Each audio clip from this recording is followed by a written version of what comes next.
राधे राधे कृष्ण कन्हैया गोपाल प्यारो मुरली बजैया। जय श्री राधे, जय श्री राधे।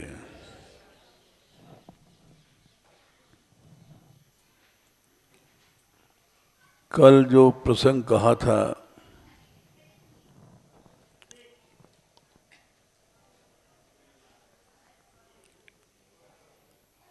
परीक्षित जी ने पूछा भगवान से, सुखदेव जी से, स कथम धर्म सेतु नाम वक्ता कर्ता विरक्षिता प्रतीपम आचरत ब्रह्मन परदाराभिमर्शनम।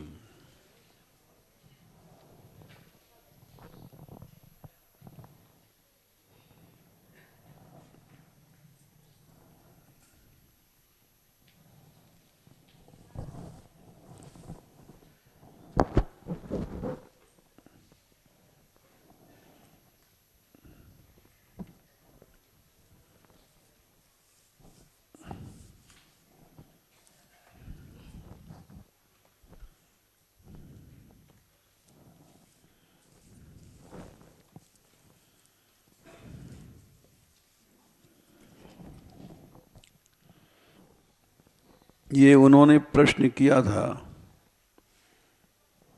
परीक्षित जी ने।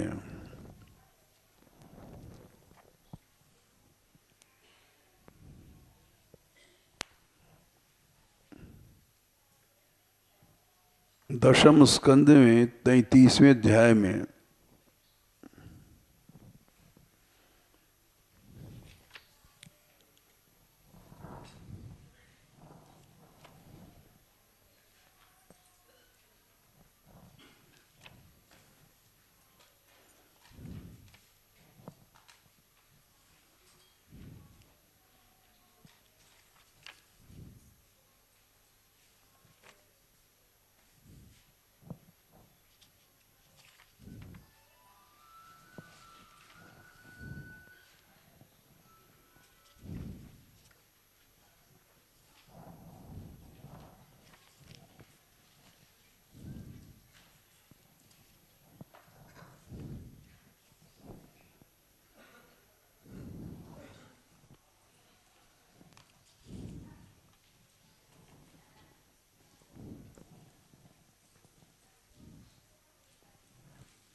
अट्ठाईसवां श्लोक,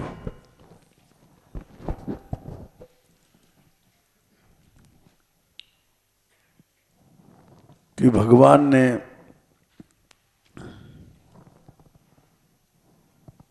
पराई स्त्रियों के साथ नाच कूद रास विलास किया।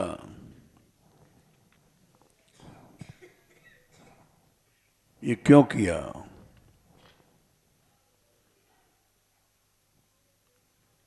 क्योंकि धर्म की जितनी मर्यादाएं हैं उसके वक्ता माने उपदेश करने वाले भगवान हैं।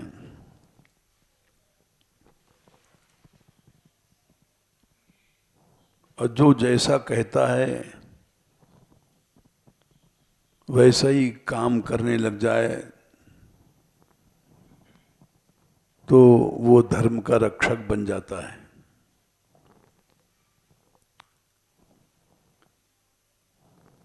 तीनों का जोड़ा है। पहला है वक्ता, उसके बाद दूसरा है कर्ता, तीसरी श्रेणी है अभिरक्षिता।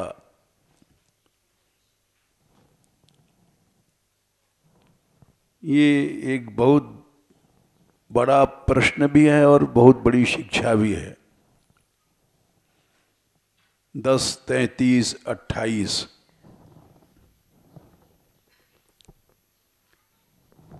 जब मनुष्य जैसा कहता है वैसा ही करने लग जाए, होता यह है कि हम केवल भाषण करते हैं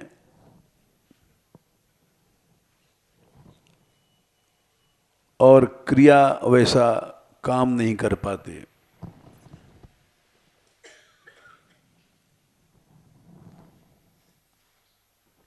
केवल त्याग की बात करते हैं और त्याग करने लग जाएं तो धर्म के रक्षक बन जाएंगे।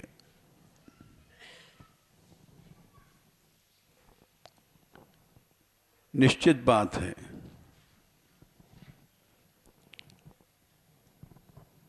ये हम इसलिए बता रहे हैं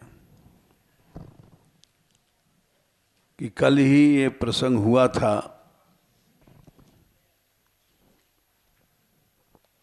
कि जैसा कहता है वैसा जब करेगा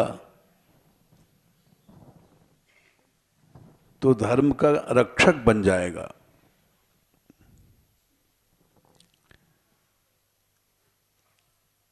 आज हमारे समाज में ये बात नहीं है, खाली भाषण देते हैं और क्रिया वैसी नहीं रहती है।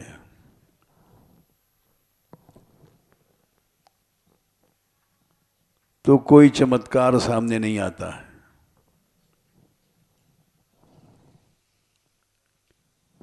ये बात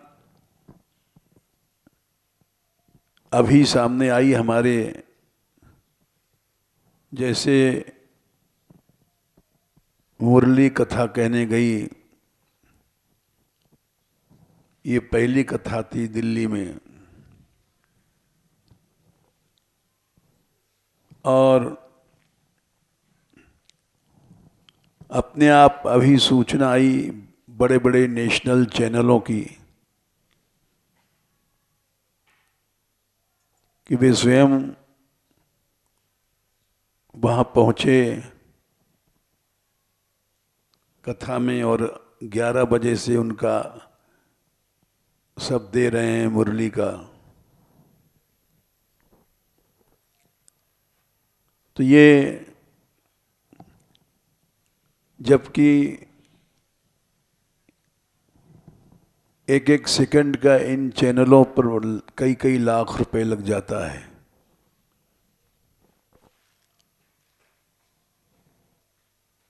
ये अपने आप हो रहा है, क्योंकि उसके अंदर संपूर्ण त्याग है।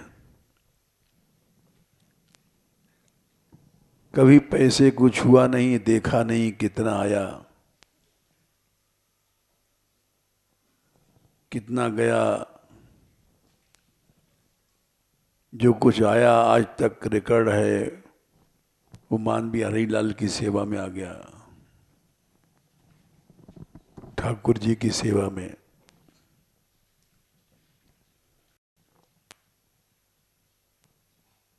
तो अगर त्याग होता है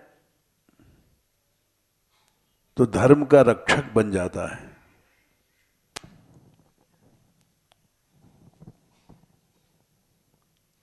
और जिन लोगों ने कथा कराई,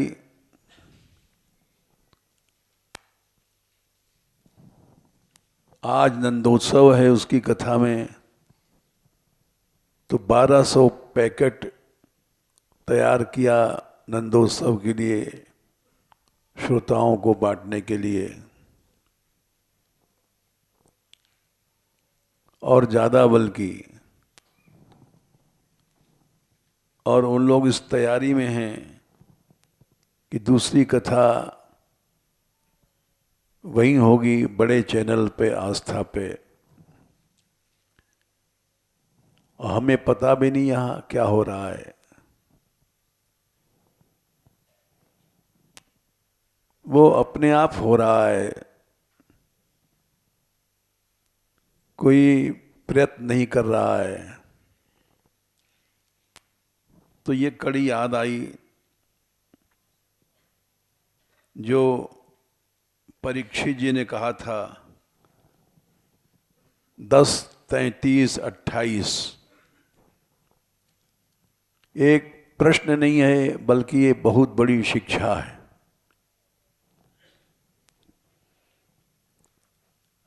वक्ता तो बहुत हैं,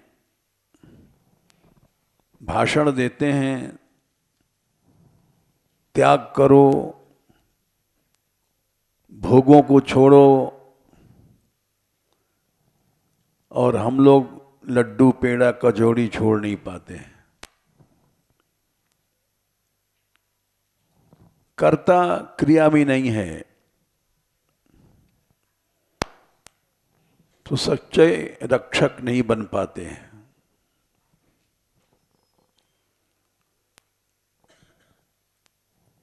यदि जैसा बोलते हैं ऐसा करने लग जाएं तो सच्चे समाज के धर्म के रक्षक बन जाएंगे।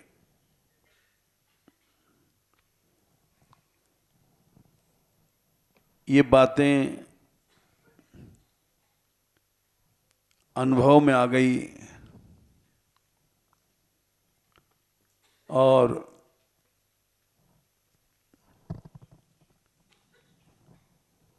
सच्चाई अवश्य उठती है, थोड़ा समय लग जाता है।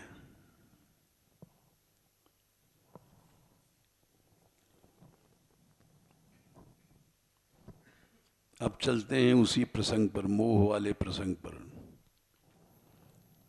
ये तो हमने इसलिए बताया कि अभी हम आ रहे थे तब तक फोन आया 4 चैनल वालों का एक साथ, और कि वो आज 11 बजे वो चारों नेशनल चैनल हैं देश के, और वो अपने आप दिखाने जा रहे हैं।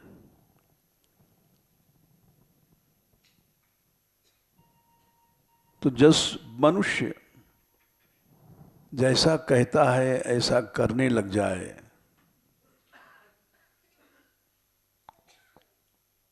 कर नहीं पाते हम लोग।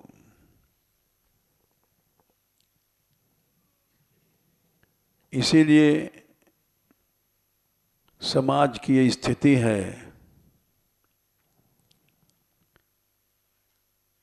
जितनी कथाएं होती हैं सब में अनाउंसमेंट होते हैं, इन्होंने 2 लाख दिया, इन्होंने 4 लाख दिया। एक वासनाओं का प्रदर्शन होता है।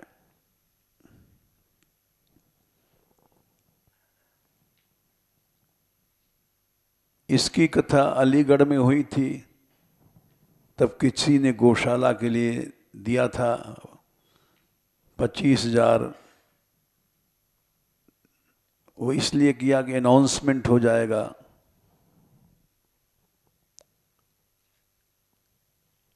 उसने अनाउंसमेंट बंद कर दिया। अनाउंसमेंट नहीं होगा,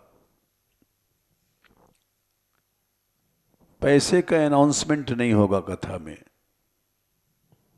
चाहे गौशाला हो चाहे मान मंदिर हो, उसका परिणाम रहा कि और पैसे नहीं आए, मत आओ। कथा तो भगवान के लिए होती है, पैसे के लिए नहीं होती है।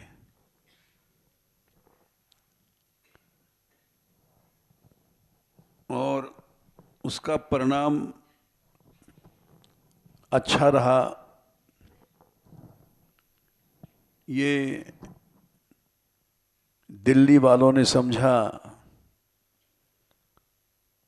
और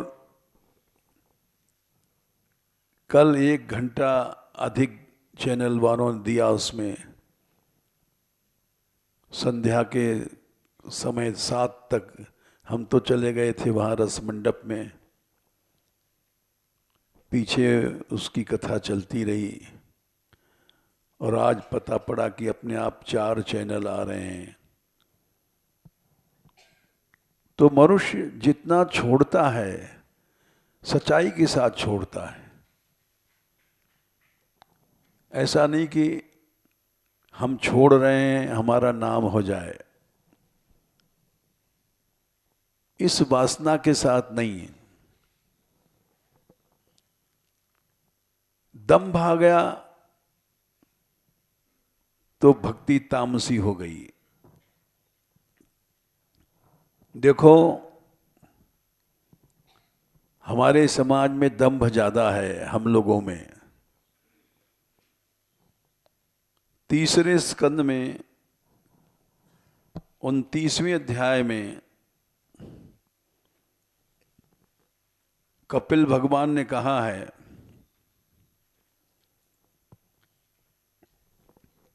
कि मनुष्य गलती करता है, अपने भक्ति को स्वयं कमजोर बना लेता है।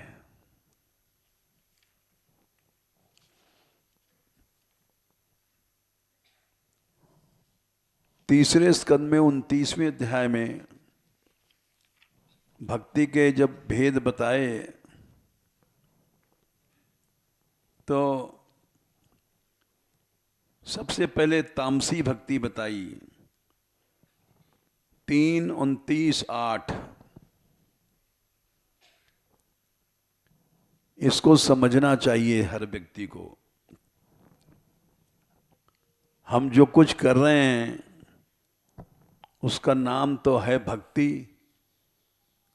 लेकिन कहीं तामसी भक्ति तो नहीं है।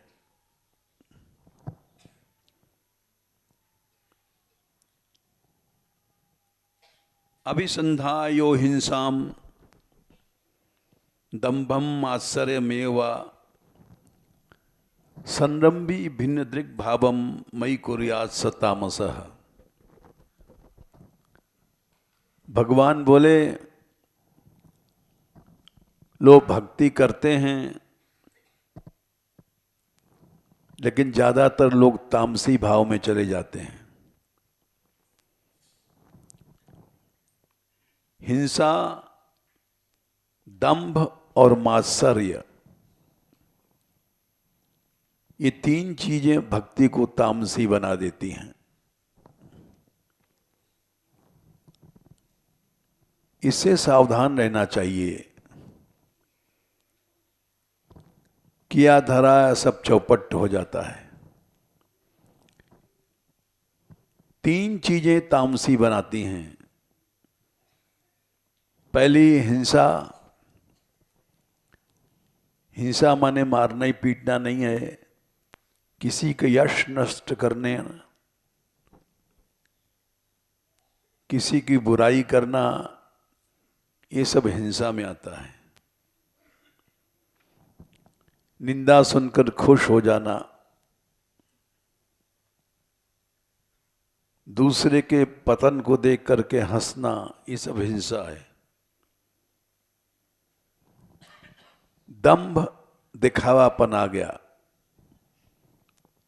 हम जो कर रहे हैं सब लोग देखेंगे, तारीफ करें हमारी, ये दिखावा आ गया। मात्सर्य कहते हैं ईर्ष्या, दूसरे की तारीफ हो रही है उसका नहीं पाए।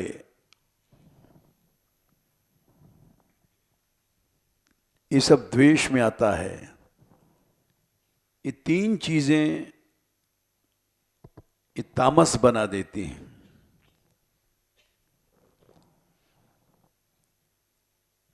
क्योंकि 7वें श्लोक में कहा गया है,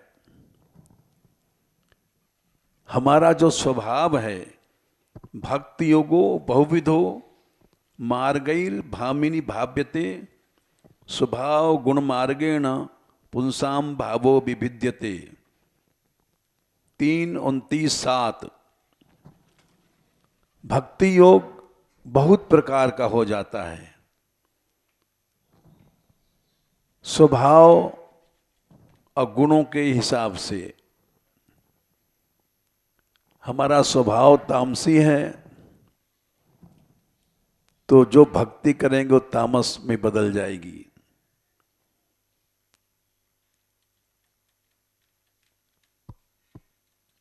स्वभाव और गुण, गुण वही सतोगुण, रजोगुण, तमोगुण।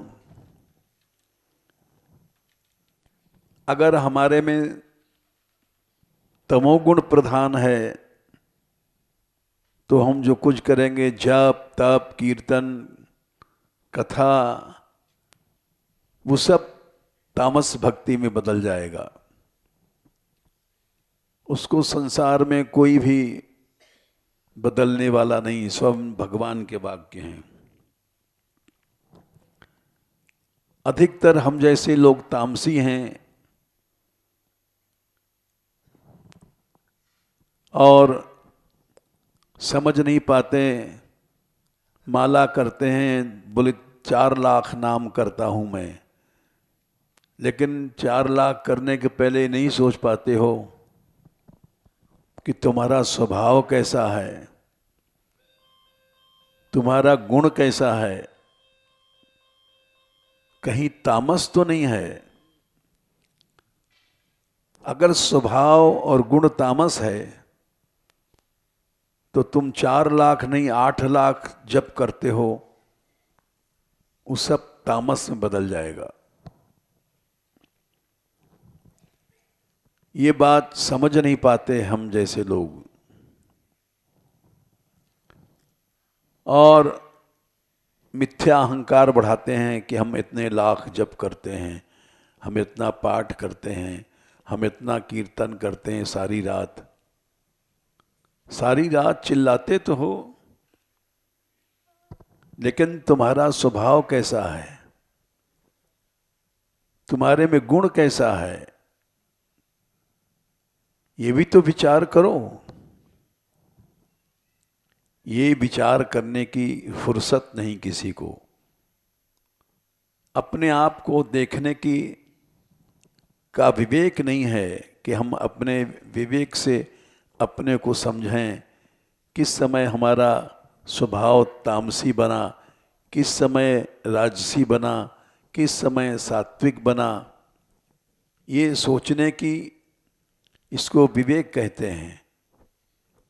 विवेक बिना सारे जीवन पुजारी घंटी लाता है मंदिर में और वही थाल पर नजर रखता है, कितना पैसा आया, कितना चढ़ा।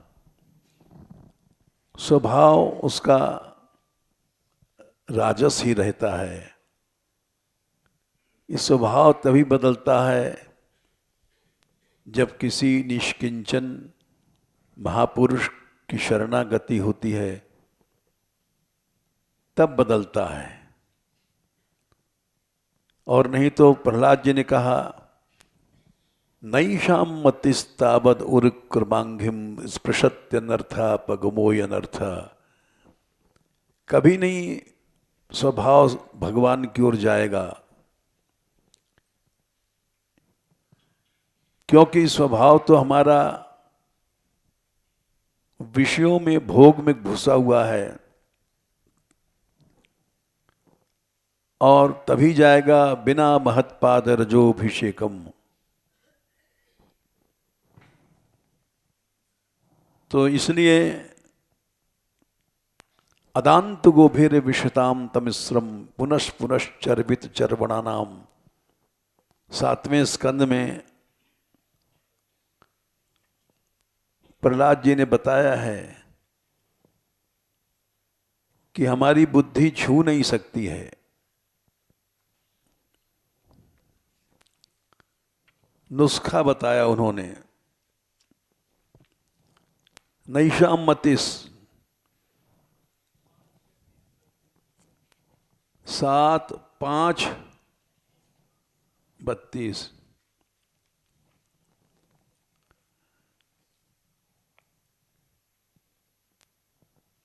इसके पहले 7:5:30 में भी यही बात कही गई है। मति कृष्ण में नहीं लगेगी, न दूसरे के संग करने से, न स्वतः माला फाला फेरने से। परतः मैंने कथा वथा सुना, स्वतः जो साधन करते हैं, इससे भगवान में बुद्धि नहीं लगेगी। क्योंकि अदांत गोभिर विषताम तमिश्रम, इंद्रियां हमारी अंधकार में जा रही हैं, चबे को चबा रहे हैं,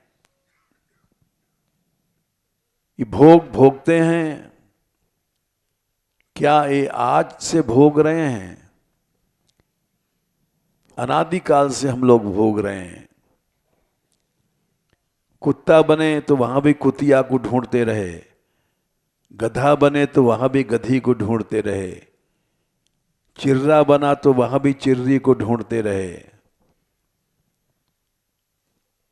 चरबित चरवाणा नाम, चबे को चबा रहे हैं, थूके को चाट रहे हैं। इसलिए भगवान में बुद्धि कैसे लग जाएगी?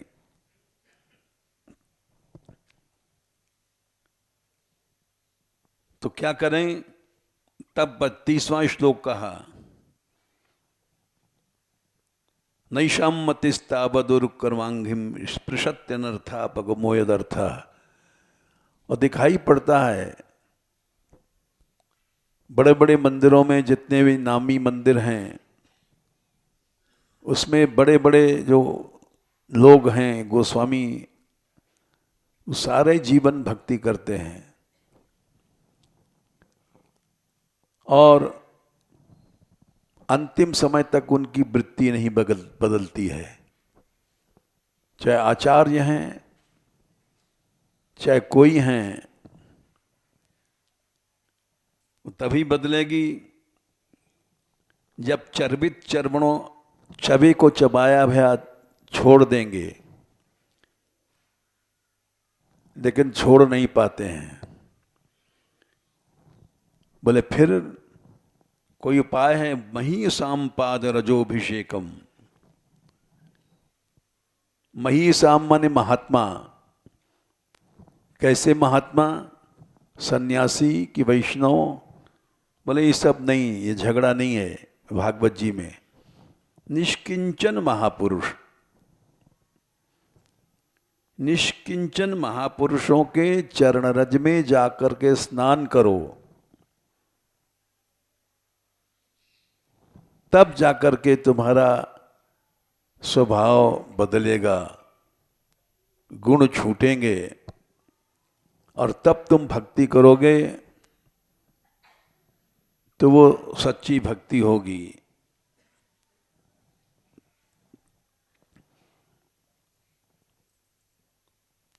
तो ये तामस भक्ति हम जैसे लोग करते हैं।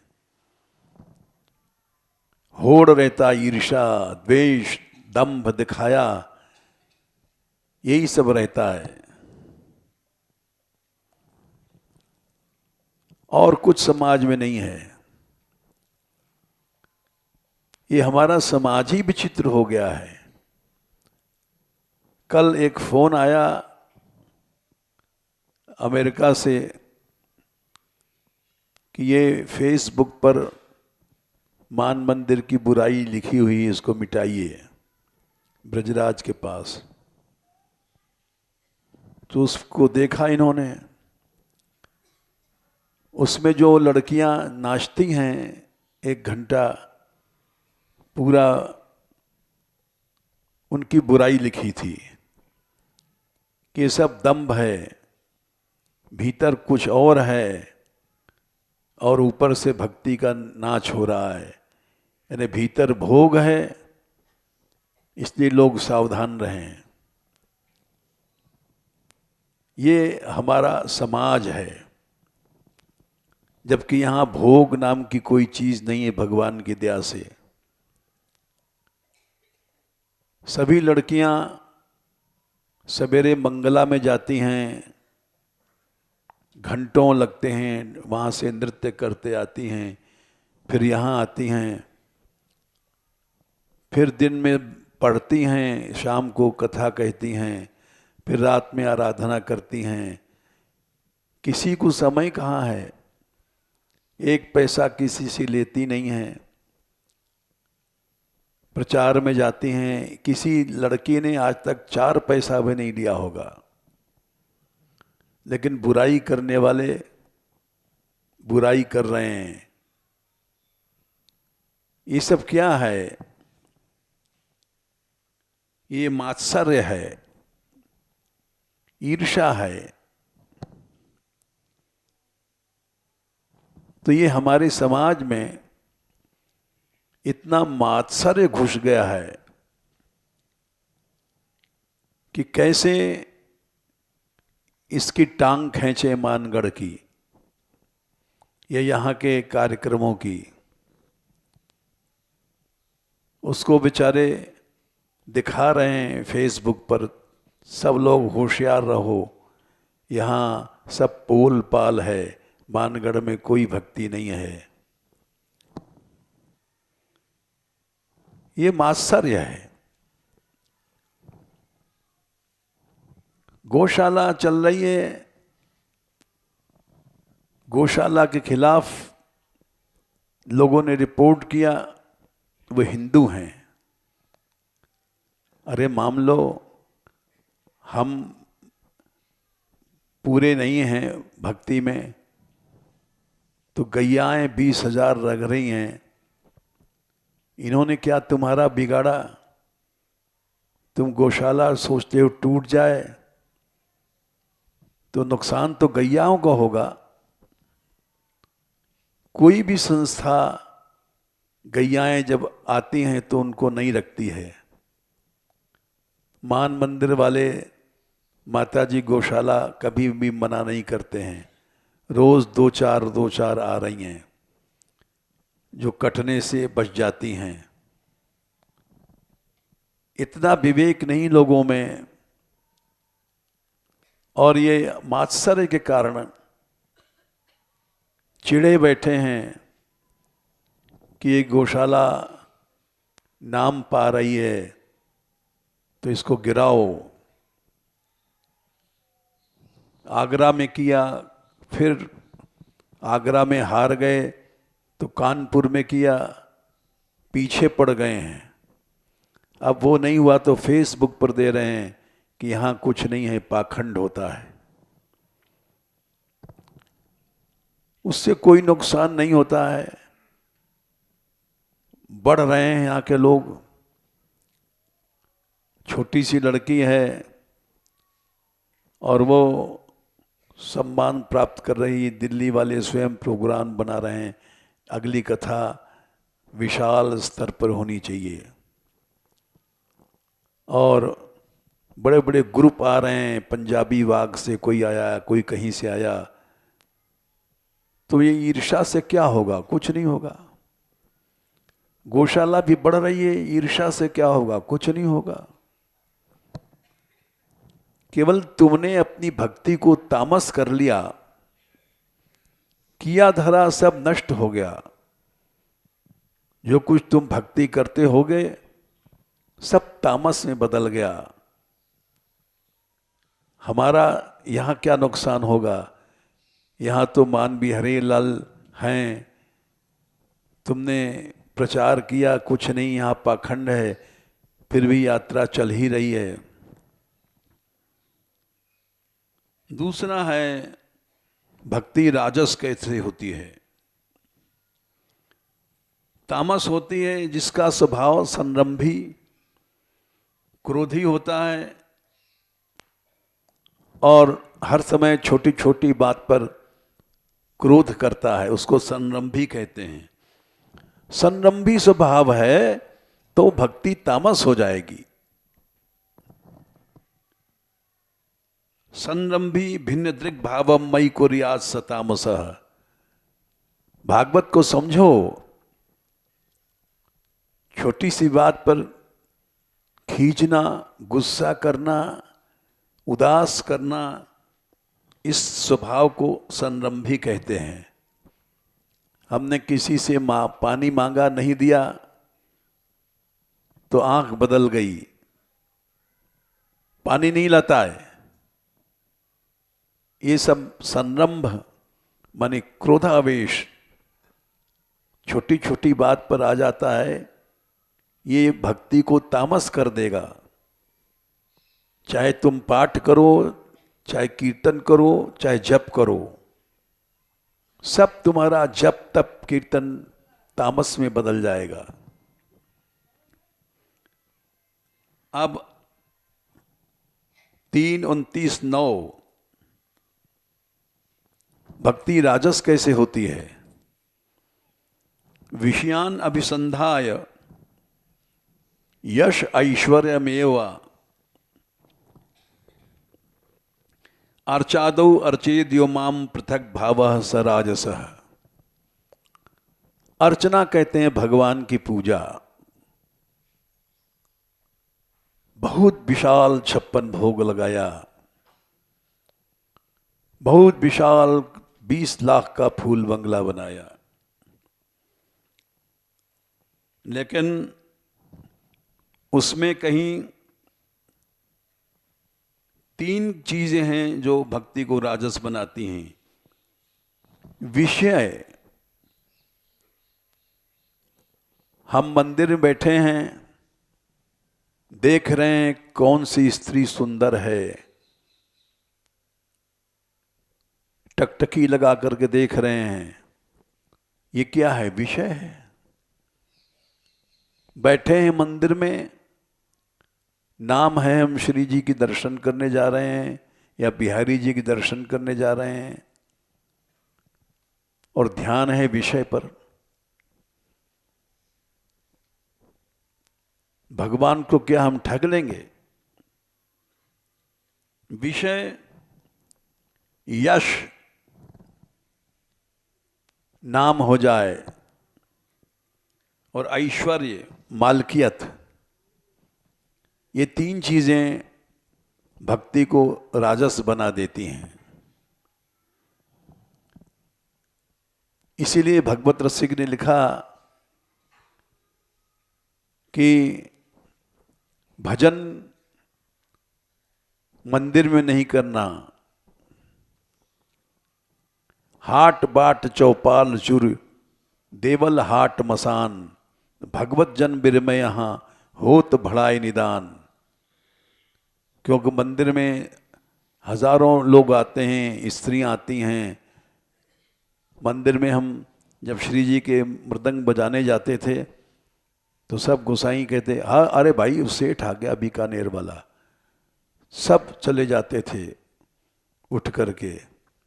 बांटता है तो उसके लेने के लिए तो दृष्टि है वहाँ, कौन आया, कौन गया, कौन आई, ये सब मंदिर में ज्यादा होता है। हाट बाजार में, इसलिए यहां भजन नहीं करना चाहिए। हाट बाट रास्ते के साथ भजन नहीं करना चाहिए। चौपार, किसी ब्रजवासी की चौपार पर, चोरी कहते हैं धर्मशालाओं में नहीं करना चाहिए। कोई आया रुका, आज कहाँ के सेठ हैं? ये अजमेर वाले सेठ हैं, बस यही सब देखेंगे। देवल मंदिर में भजन नहीं करना चाहिए, श्मशान में नहीं करना चाहिए, 7 जगह भजन नहीं करना चाहिए। ये महापुरुषों की वाणी है। कहाँ कहाँ? हाट बाट चौपार चूरी देवल हाट मसान, 7 चीजें हैं। हाट मने बाजार में नहीं करना चाहिए, बाट मने रास्ते में नहीं करना चाहिए, चौपाल मने किसी ब्रजवासी की चौपार जहाँ हुक्का पीते हैं। हाँ भाई सरसों क्या भाव गई? अरे हाँ ये यूँ गई। हाँ साहब, अब वहाँ भजन तुम क्या करोगे? चोरी धर्मशाला में नहीं करना चाहिए। ये कहाँ के सेठ रुके हैं? ये कलकत्ता के सेठ हैं। ठीक ठीक है, वाह। चोरी धर्मशाला में नहीं करना चाहिए। देवल मंदिर में नहीं करना चाहिए। ये बात समझ में नहीं आ सकती, क्योंकि बहुत लोगों को आवागमन होता है। हाट बाजार में, मशान में नहीं करना चाहिए। फिर कहाँ करें? नदी किनारे गिरि शिखर, बाग इको सो देख, भगवत जन बिरमय यहाँ बाढ़े भजन विषेक। कोई नदी किनारा हो या पर्वत की चोटी हो, जैसे मान मंदिर है, यहाँ अपने आप चारों ओर दृश्य दिखाई पड़ता है, या एकांत बगीचा गहवर वन हो, यहाँ अपने आप भजन बढ़ेगा, क्योंकि ये भीड़ नहीं रहेगी जो जैसे नीचे रहती है, यहाँ भजन बढ़ेगा। तो भक्ति राजस बनती है, एक तो विषय, दूसरा यश, तीसरा ऐश्वर्य माने मालिकियत।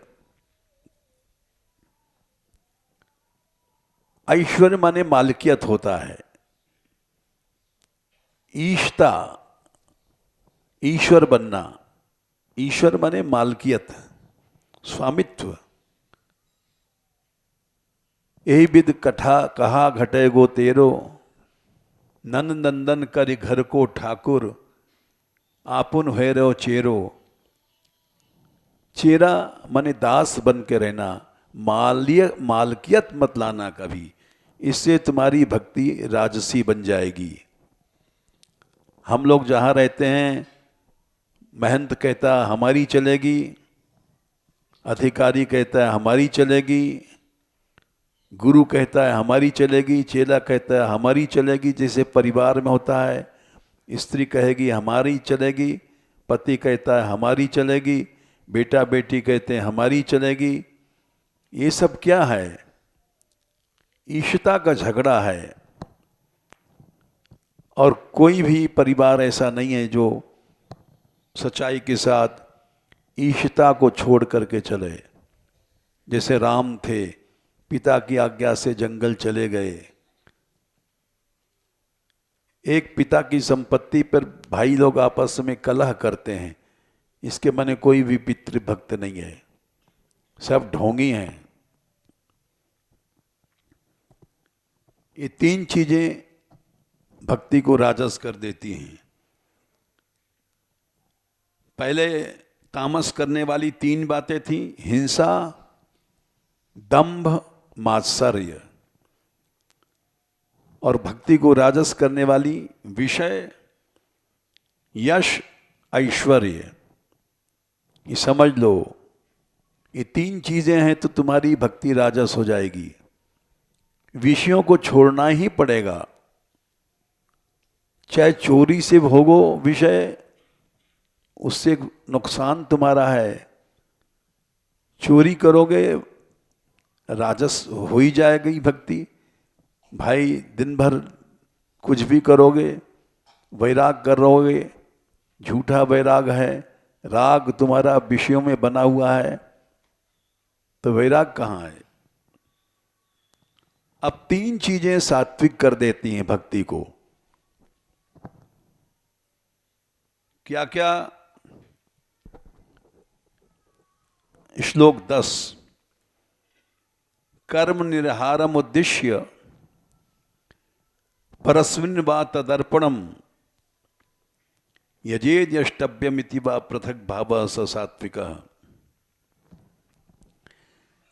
कर्म निर्हार, हमारे कर्म जल जाएं, हम मुक्त हो जाएं, इस वासना से करोगे तो भक्ति सात्विक हो जाएगी, गुणातीत नहीं हो गई। परस्मिन् वा तदर्पणम, भगवान को अर्पण करना, ये भी जो है एक वासना है जो सात्विक कर देगी भक्ति को।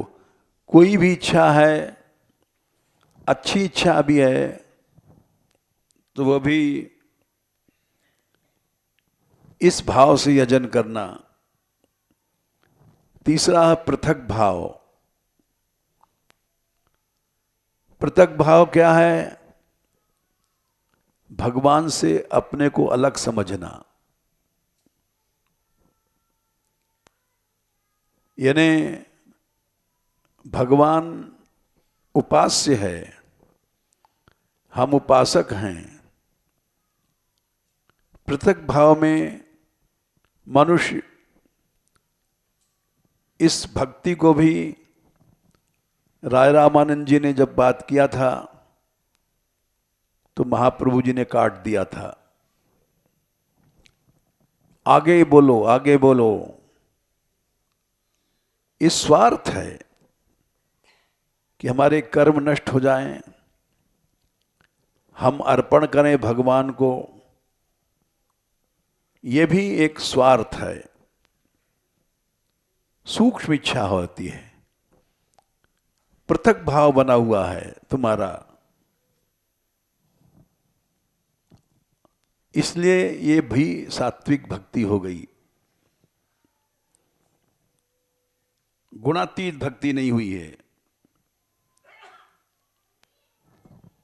तो तामसी भक्ति, राजसी भक्ति, सात्विकी भक्ति, चौथी है निर्गुणा भक्ति। ये 11वें श्लोक में बताइए,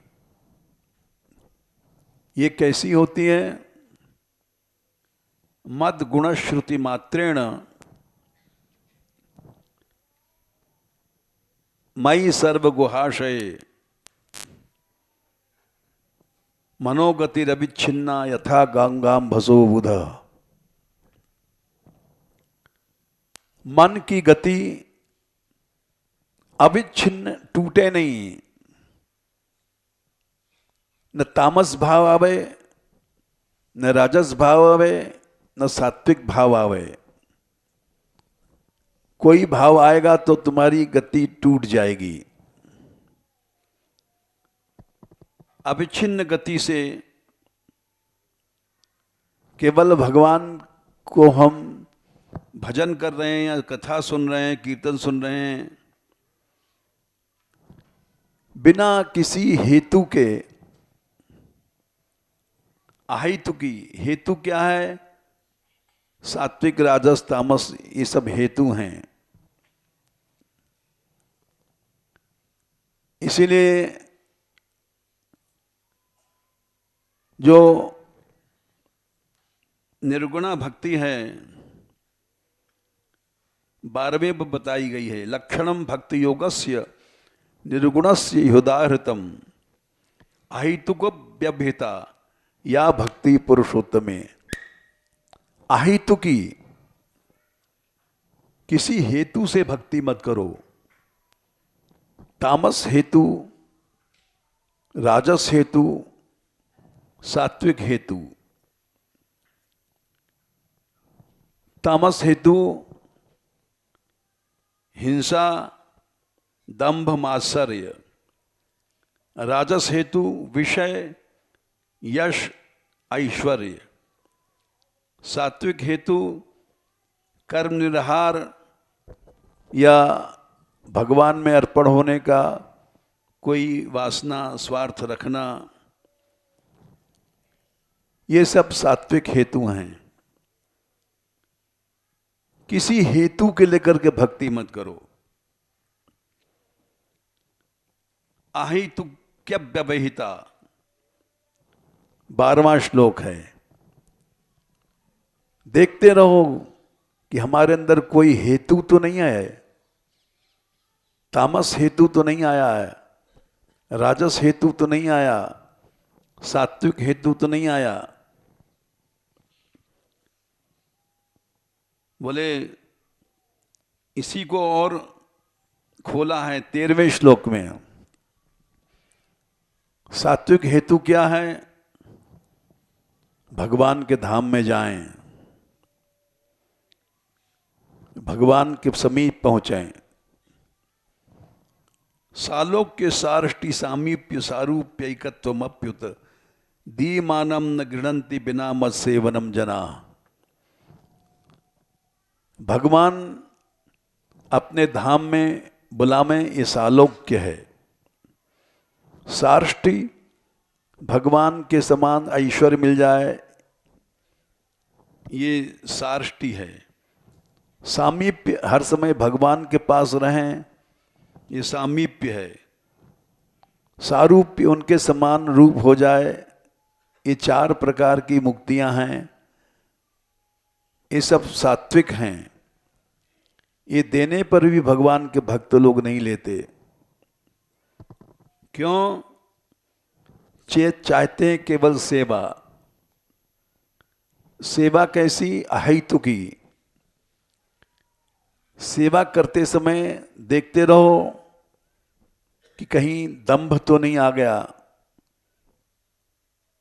मात्सर्य तो नहीं आ गया, कहीं क्रोध तो नहीं आया, किसी का अनादर तो नहीं आया, किसी की उपेक्षा तो नहीं भई, किसी से द्वेष तो नहीं आया, किसी का अपमान तो नहीं हुआ। ये बात भिन्न भाव में आती है। 21, 22, 23, 24 भिन्न भाव में ये 4 बातें आती हैं। समझ लो। 3, 29, 21, 22, 23, 24 भिन्न भाव होने में ही उपेक्षा करोगे। यो माम सर्वेषु भूतेषु संतमात्मानमीश्वरम हित्वार्चाम भजते मौढ़्यात भस्मन्येव जुहोति सः। जैसे राख में तुमने हवन किया, वैसे तुम्हारी भक्ति बेकार हो जाएगी। किसी की उपेक्षा करोगे तो तुम्हारी भक्ति सब मिट्टी मिल जाएगी। जैसे एक उदाहरण दे दें, रूप गोस्वामी भजन कर रहे थे, उनको भगवान की लीला दिखाई पड़ती थी ध्यान में, और उनके सामने एक लंगड़ा महात्मा जा रहा था, उनको पता नहीं था। लीला देख रहे थे कि ठाकुर जी ने कहा कि श्री जी से ये बहुत सुंदर पुष्प है। श्री जी ने कहा मैं तोड़ दूंगी, तुम हमको उठा लो। उठाया, श्री जी ने उसको डाल को पकड़ा, और चंचल है ये ठाकुर जी, उन्होंने छोड़ दिया डाल। श्री जी ऊपर उठ गई। इस चंचलता को देख करके रूप गोस्वामी हंसने लग गए। देखो, श्री जी डाल पकड़ करके ऊपर उठ गई, टंगी हैं, ये क्या खेल किया ठाकुर ने। हंसे उस लीला को देख करके। और उस ब्राह्मण ने समझा कि हम लंगड़े हैं, इसलिए हमारे ऊपर हंस रहे हैं। दुखी हो गया।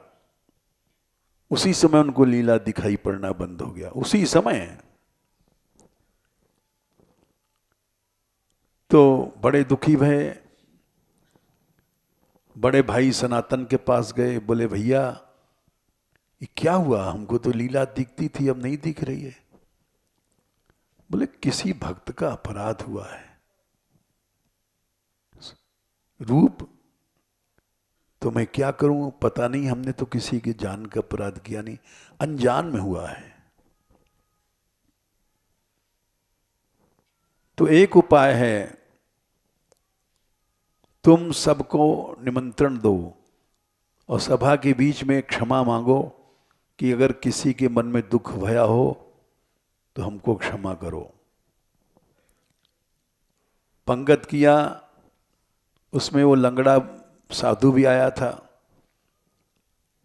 रूप गोस्वामी खड़े भये, बोले हमसे किसी का अगर अपराध भया हो तो क्षमा कर दो। तब वो लंगड़ा बोला, हाँ तुम हंसते हो हमारे लंगड़ेपन पर, ओ समझ गए कि यही है, इसी को दुख हुआ है, उसके चरणों में गिरे, क्षमा मांगा। तो ये श्लोक देखो, अहम सर्वेषु 21वां श्लोक। भजन नष्ट कैसे होता है? अहम सर्वेषु भूतेषु, मैं ही सब प्राणियों के भीतर भूतात्मा अवस्थित। अगर अवज्ञा माने किसी की उपेक्षा हो गई तो मेरी हो गई। इसी तरह से दूसरा श्लोक है, ये सब पृथक भाव में होता है। यो माम सर्वेषु भूतेषु संतमात्मानमीश्वरम हित्वार्चाम भजते मौढ़्यात भस्मन्येव जुहोति सा। ये इसलिए बता रहे हैं कि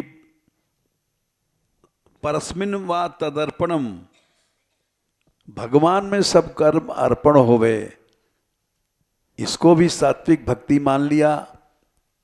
ये क्यों? ये तो गुणातीत भाव है। बोले गुणातीत भाव है जरूर, लेकिन पृथक भाव भी साथ साथ है। उपेक्षा हो गई किसी की, अनादर हुआ, ये पृथक भाव है। तुम समझ रहे हो कि हम बहुत बड़े भजन आनंदी हैं। पृथक भाव कब होता है? अबहों कासों बैर करो, कहत पुकारत हरि निज मुखते घट घट हों बिहरो। सब में भगवान है तो उपेक्षा नहीं होनी चाहिए। 22वां श्लोक है, अनादर नहीं होना चाहिए। हित्वार्चाम भजदे मौढ़्यात भस्मन, राख में जिसे हवन बेकार गया। इसी तरह 23वें में द्वेष है, 24वें में अपमान है। ये चार चीजें हैं जो लो, भक्ति सुंदर चल रही है लेकिन पृथक भाव बना देती है भगवान से। पृथक भाव होने पर ही उपेक्षा होती है, अनादर होता है, द्वेष होता है, अपमान होता है। चार चीजें हैं। इन चारों से दूर रहोगे तब गुणातीत भक्ति होगी, नहीं तो फिर गड़बड़ मामला है। इसलिए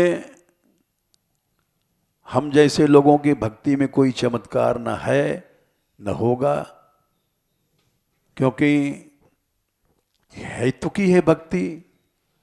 तामस राजस हेतु है, सात्विक हेतु है, और सात्विक में भी पृथक भाव बना हुआ है। पृथक भाव होने से उपेक्षा होती है, अनादर होता है, द्वेष होता है, अपमान होता है दूसरे का। इस तरह से गुणातीत भक्ति नहीं बन पाती और चमत्कार नहीं आता है, और हम समझ नहीं पाते हैं। हम समझते हैं कि इसका नाम ज्यादा हो रहा है, टांग खींचो। ये मानगढ़ का जैसे नाम ज्यादा हो रहा है तो लोग सोचते हैं टांग खींचो। ये सब पृथक भाव में होता है, और हम ही लोग करते हैं जो बड़े बड़े नामी व्यक्ति हैं। तो मोह का प्रसंग अभी बाकी है, कल चलेगा, समय हो गया।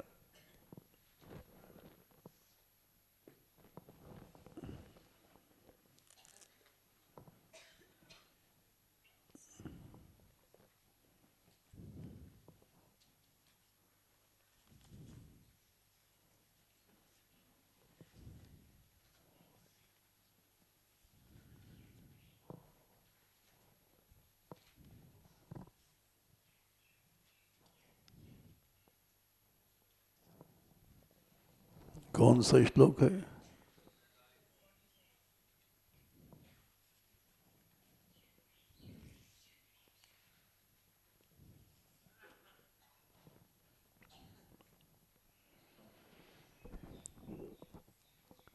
हाँ बोलो। 47। कर्मण्येवाधिकारस्ते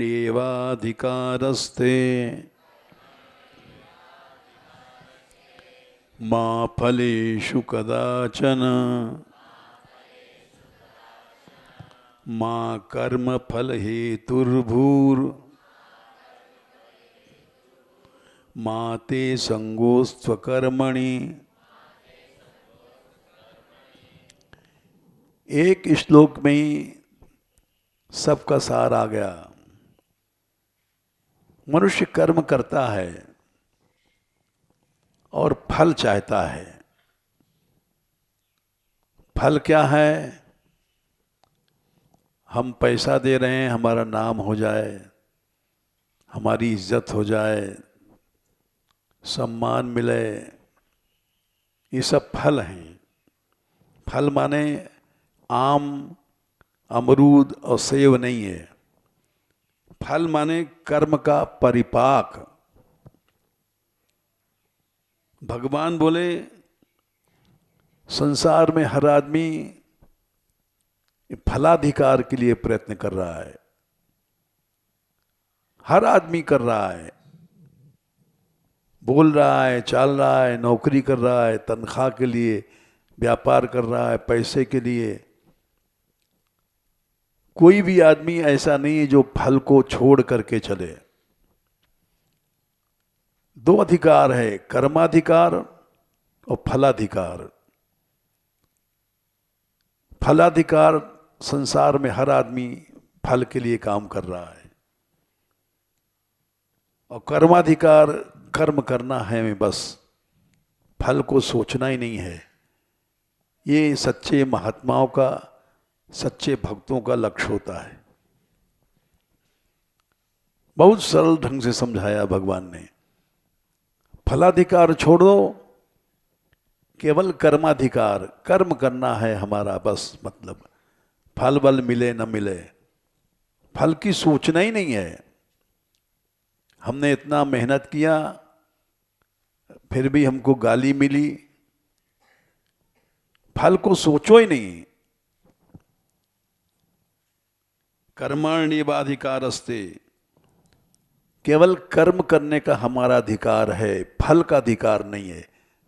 मां फलेषु कदाचन, कदाचन माने भूखे हो तो भी फल की इच्छा नहीं करो। इच्छा करने से रोटी तो मिलेगी नहीं। मान लो भिक्षा मांगने जाते हो, राधे श्याम किया, मिल गया तो, न मिल गया तो, फल को मत सोचो। फल को सोचोगे तो बंधन है। मां कर्म फल हेतुर्भूर, कर्म फल के हेतु मत बनो। जैसे मान लो हमने इनको कुछ रुपया दिया, जाओ मानगढ़ की ओर से चला देना, चढ़ा देना। अब ऊपर से तो हम निष्काम बन रहे हैं, लेकिन कर्म फल हेतु बन रहे हैं। जाओ मानगढ़ की ओर से चढ़ाना, यानी मानगढ़ में फल आवे, हेतु बन गए हम। इनडायरेक्ट वे में, डायरेक्ट वे में तो ऐसा लगा है त्यागी हैं, लेकिन इनडायरेक्ट वे में हेतु बन गए। माते संगोस्तु कर्मणि, लेकिन ऐसा भी नहीं कि काम करना बंद कर दो, फल को छोड़ना बंद करो। माते संगोस्तु अकर्मणि, अकर्मा मत बनो, कर्म करते रहो। ये मत सोचो कि फल तो हमको मिलेगा नहीं।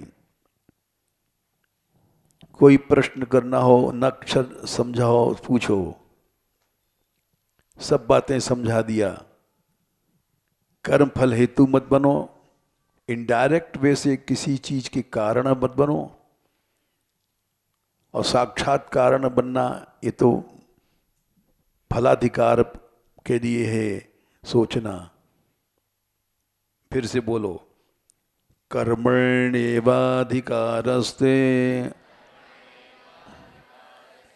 मा फलेषु कदाचन मा कर्मफल हेतुर्भूर् मा ते संगोस्त्वकर्मणि। अब अपने आप निर्गुणा भक्ति हो जाएगी। राजस हेतु, तामस हेतु, सात्विक हेतु सब चले गए। 48वां चलो, योगस्थ कुरु कर्माणि संगम त्यक्त्वा धनंजय सिद्ध्य सिद्ध्योः समो भूत्वा समत्वं योग उच्यते। योग में स्थित होकर के कर्म करो। कुरु, कुरु मने करो, कर्म, कर्मों को योग में स्थित होकर के। योग क्या है? योग माने भगवान। भगवान में स्थित होकर के कर्म करो। भगवान में स्थित कब हो गए? संगम त्यक्त्वा धनंजय। संग माने आसक्ति। आसक्ति को छोड़ करके, जैसे हम लोग शरीर में आसक्त हैं तो लड्डू के लिए दौड़ते हैं, अच्छे अच्छे भोजन के लिए दौड़ते हैं, क्योंकि देहासक्ति है। भोग की ओर क्यों जाते हैं? इंद्रियासक्ति है। जीभ लपलपा रही है इसलिए दौड़ रहे हैं। इसी तरह शिष्ट इंद्री लपलपाती है तो भोग के लिए दौड़ते हैं। अपने आसक्ति इंद्रियों से हटा लो, अपनी आसक्ति शरीर से हटा लो, अपनी आसक्ति अहंता से हटा लो। मान सम्मान सब जगह से आसक्ति हटा लो। सबसे ज्यादा आसक्ति अहंता में होती है।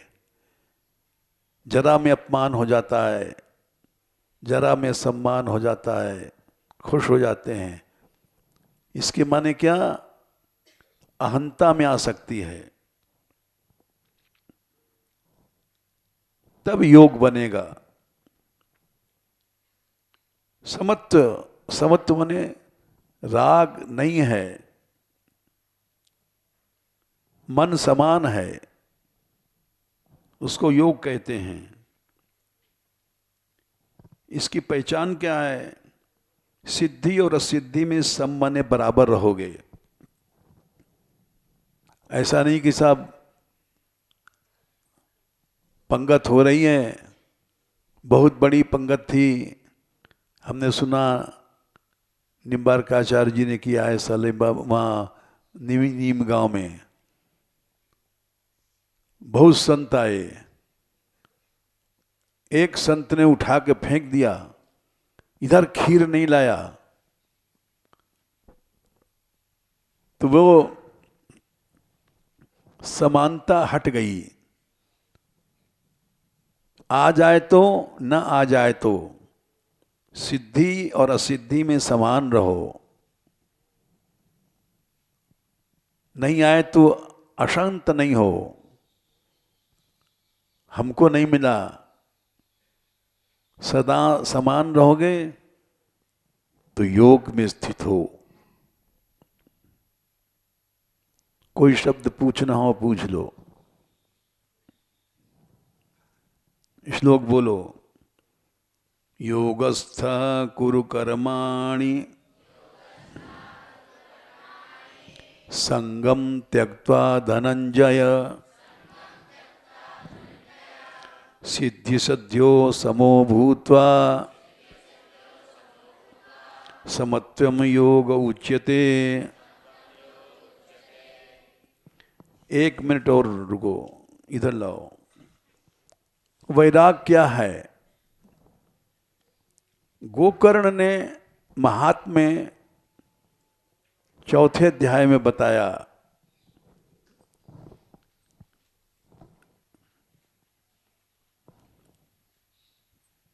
(79)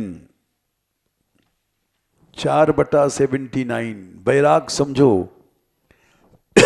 घर को छोड़ आए, इसी को वैराग नहीं कहते। देहस्तिमांस रुद्रे अभिमतिम त्वजत्वम। अभिमति शरीर में राग है, तो ये देह का राग है। और जाया सुतादिशु ममताम, ममता इस शरीर की संबंधियों में राग होना, ये ममता है। यानी अहंता में राग है या ममता में राग है,